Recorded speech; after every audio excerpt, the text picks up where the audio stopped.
Bonjour, chers amis.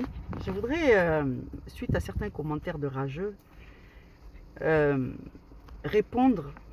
Alors, il y en a une qui m'a touchée, hein, parce que vraiment, ça m'a touchée de voir à quel point les gens sont ignorants. Je ne sais pas à quel endroit ils sont allés chercher ce qu'ils appellent de la connaissance, mais c'est des gens qui sont en train de se noyer dans l'ignorance, de se noyer dans la bêtise et la souffrance que ça génère chez eux. Franchement, autant j'ai l'impression qu'elle écrit ça pour me foutre la haine, mais autant comment ça me fait de la peine, mais pas pour ma religion, parce que ma religion n'a pas besoin que je monte sur mes grands chevaux pour la défendre. Je tiens à dire à cette personne, alors je vais quand même donner avec lesquels elle fait les commentaires. Corinne Braque, donc il faut croire que tu as fait de se braquer ton identité. Donc Corinne Braque 6596, c'est attristant. C'est d'une tristesse incroyable ce que tu écris. Ça dénote un trait de personnalité de quelqu'un d'extrêmement déçu par la vie, qui se gargarise de bêtises qu'il entend à la radio ou qu'elle entend à la télé. Ta source d'information, c'est on dit. Parce que c'est impossible d'avoir un raisonnement aussi déstructuré que le tien sans s'être nourri pendant toute sa vie de on dit abracadabrantesque. C'est comme ça qu'on dit, hein. Et en fait, ça dénote un manque de connaissances, un manque de culture, un manque d'ouverture, un manque d'amour, une colère incroyable. Tu vas passer ta vie à surfer sur les peurs en tout genre.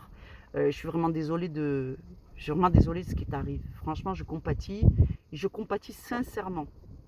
Maintenant, laisse-moi te dire, ce que tu critiques, en fait, ne fait que ta façon de critiquer les choses démontre à quel point tu n'as pas de connaissances sur le sujet que tu critiques. Deuxièmement, ton approche démontre que tu n'as aucune visibilité, aucune lecture dans un paradigme plus grand. C'est-à-dire que pour toi, l'iceberg, c'est la partie visible. Et tu es dans la méconnaissance totale de ce qu'est la réalité d'un iceberg.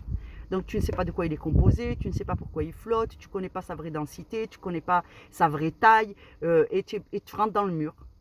Donc en fait, c'est dangereux de vivre comme ça. C'est dangereux. Comment on fait pour dépasser toutes ces peurs? Alors laisse-moi te dire 2 minutes pourquoi j'ai autant de compassion pour toi. Parce que je suis quand même une Française de 46 ans. Je suis musulmane depuis toujours. Les gens m'ont foutu la haine au sujet de ma religion parce que les gens sont sots. D'accord? Les gens sont des sots. La plupart des gens sont très imparfaits, très coléreux, très colériques. Ils ne comprennent pas ce qu'ils font. Comme tu le dis si bien, une grande partie des gens qui pratiquent l'islam n'ont pas lu le Coran. Et là, je parle des dernières générations. Deuxièmement, tu fais porter la responsabilité du peuple alors que ce sont les élites gouvernementales qui donnent une direction politique à l'islam. Donc, le peuple d'Arabie Saoudite n'est pas totalement responsable de ce que font ces élites. Il subit. Et de la même façon que ce qu'ils subissent est une tyrannie, et la vraie comparaison à apporter, c'est que désormais, nos élites gouvernementales dans tous les pays arabo-musulmans sont des gens qui optent pour des dérives de l'islam qui leur permet de contrôler la population, comme on a pu avoir, nous, dans notre histoire commune, ou comme dans les exégèses, Pharaon qui a excédé son peuple et qui a exagéré dans son pouvoir. De la même façon que à l'époque des rois en France, on faisait des impôts, des droits de cuissage au nom de Dieu. Ce sont des dérives humaines. C'est dommage parce que tu parles à quelqu'un qui a étudié le Coran toute sa vie. Moi, je ne suis pas un courant des gens politiques. Je suis la guidée.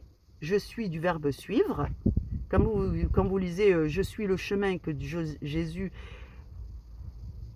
sallallahu alayhi wa sallam dit je suis le chemin, du verbe suivre. Vous avez décidé de changer, de mettre le verbe être. Et Jésus est le chemin. Non, Dieu est le chemin. Jésus suit le chemin, du verbe suivre. Donc, comme vous n'avez aucune connaissance, vous n'êtes pas capable de relativiser. Ça vous fout la haine. Mais parce que Si vous connaissiez vraiment la religion, ça vous apaiserait. Si vous connaissiez vraiment pourquoi Dieu impose à l'homme, parce que l'homme a tendance à dériver. Donc s'il y a des lois qui sont imposées, c'est pour que l'homme puisse trouver un équilibre. Mais à chaque fois, les humains dérivent. Et Dieu vous redit dans le Coran, et il le dit, et vous avez aussi l'exemple parfait dans les autres écritures. À chaque fois qu'un peuple a dégénéré et dérivé, ça a été la fin de la société. Toutes ces sociétés ont été détruites. C'est quand même, en plus, ça a été traduit en français dans un bon français. Mais votre obscurantisme, il est à l'intérieur de vous.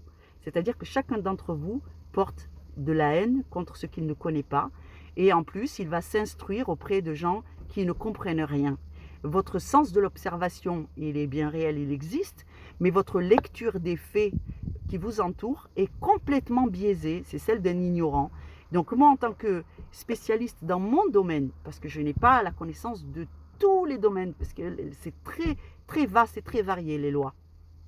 Donc c'est comme des juristes. Il y a des gens qui sont spécialisés en pénal, il y a des gens qui sont spécialisés dans les divorces, en héritage, il y a des gens qui sont spécialisés dans d'autres domaines, en droit, le droit des sociétés par exemple. Eh bien moi, j'ai ma propre expertise, j'ai ma propre érudition, et surtout, je bénéficie d'une guidée. Et donc, quand tu laisses des commentaires comme ça, cher ami, tu sais que dans d'autres circonstances, nous aurions pu. Et je sais que tu vas encore rebondir là-dessus. Je te suggère de prendre le temps de te poser, d'essayer de trouver le calme intérieur. Dans d'autres circonstances, nous aurions pu être amis et tu n'aurais vu que du feu. Et toutes les valeurs qui me portent, tu aurais fait en sorte que tu trouves que je suis une personne agréable, facile à vivre, fréquentable. Sauf que là, voilà, je pense que tu as dérapé, tu le sais. Donc cette colère qui te dépasse et qui te pousse à agir de la mauvaise façon doit trouver guérison. Donc je préfère remplir, moi, les églises de gens qui vont développer une capacité de se soigner par la prière, de trouver la guidée, d'avoir un apaisement, une bonne lecture de ce qu'il y a dans le monde, de développer des idéaux, de valeurs qui vont permettre aux gens de vivre ensemble dans la tolérance, plutôt que de les savoir là en train de crier à l'athéisme sous prétexte que Marie n'a pas pu engendrer toute seule parce que ce sont des gens de peu de foi. Et ceux qui pensent que Marie n'a pas engendré toute seule sont les gens qui commettent le plus d'oppression dans ce monde. Donc voilà ce qu'il en est. Aussi, ce qui ressort vraiment de ce que tu as laissé comme commentaire, c'est que tu n'as encore jamais goûté à l'amour de Dieu. Tu n'as jamais goûté à la félicité de quand tu t'adresses au Créateur et que tu lui confies tes problèmes et que tu te confies à lui en toute sincérité, il t'enlace et tu ressens de l'apaisement. Et ton cœur se remplit d'une humilité qui t'arrache les larmes des yeux. Et si tu l'acceptes, tu vas toucher à un sentiment de grâce et de miséricorde, comme si on venait de te dire « je te gracie, je te décharge de ton fardeau, tu peux te reposer ». Donc je te souhaite vraiment un jour de rencontrer ce sentiment, parce que c'est là qu'on trouve la preuve de l'existence de Dieu. Et quand tu as un contact aussi extraordinaire avec le Créateur, tu ne peux que considérer que si tu as eu une mauvaise opinion des lois de Dieu, c'est que c'est toi qui les as mal comprises. Donc tout ça pour te dire que quand même j'ai pris la peine, j'ai pris du temps, j'ai considéré ton point de vue, j'ai essayé de considérer tes émotions, parce que je te considère. Et ça vous déplaît. Ça vous déplaît qu'un musulman il puisse s'intéresser sincèrement à vous. Eh bien, je suis d'abord une Française, un humain comme les autres. Et je me suis intéressée à vous, je me suis intéressée à votre cas depuis 46 ans que j'observe les comportements et que je les passe à ma grille de lecture de ce qu'est le bon comportement, le mauvais comportement, pourquoi, quels sont les moteurs, quelle est la défaillance en dessous qui vous mène à avoir de tels comportements. On retrouve toujours les mêmes choses. Parce que Dieu vous a créé avec une part de divin. Et lorsque vous refusez Dieu, vous êtes coupé de votre source qui vous alimente en calme intérieur, qui vous alimente en guérison. Or, l'être humain ne peut pas vivre et s'épanouir sans le contact salvateur qu'il a avec son maître, son créateur. Donc, je te suggère de faire l'expérience. Ça sera entre toi et lui, tu vois. Pose-lui directement la question. Mais insiste. Ne sois pas comme ces hypocrites qui disent « Ouais, je veux savoir. et qu'ensuite il se détourne, il préfère aller faire autre chose. Donc, si tu es sincère, si tu penses sincèrement que cette colère, elle est légitime, en réalité, c'est à lui que tu dois l'adresser, pas à moi. Mais bon, comme je suis son sujet, son servant, sa servante, je te fais quand même une réponse. Que la paix et la bénédiction d'Allah soient sur toi, ton cœur, et qu'Allah te facilite les bonnes œuvres. Salam alaikum wa rahmatullahi wa barakatuh.